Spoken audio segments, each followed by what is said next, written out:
পানি থেকে এই মুহূর্তে মাত্র 10 ফিট দূরত্বে অবস্থান করছে এম খান 7 লঞ্চ। ঠিক আর অল্প কিছুক্ষণের মধ্যেই পানিতে ভাসানো হবে এই জলদানবকে। তো দেখতে পাচ্ছেন এত বড় লঞ্চ কিভাবে এয়ারব্যাগের মাধ্যমে নদীতে ভাসানো হচ্ছে।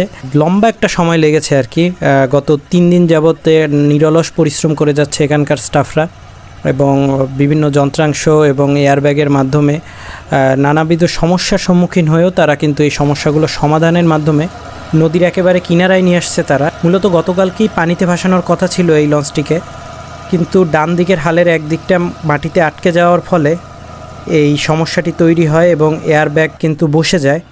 এর পরবর্তীতে লঞ্চটি একদিকে কাত হয়ে পড়ার কারণেই কিন্তু এতটা বিলম্ব হয়েছে। কিন্তু এই মুহূর্তে খুব কাছাকাছি রয়েছে, একদম নদীর কিনারায় রয়েছে এম খান 7। আর কিছুক্ষণের মধ্যেই হয়তো জলের স্পর্শ পেয়ে যাবে ঢাকা বরিশাল নৌ রুটের এই নতুন সেন্সেশন।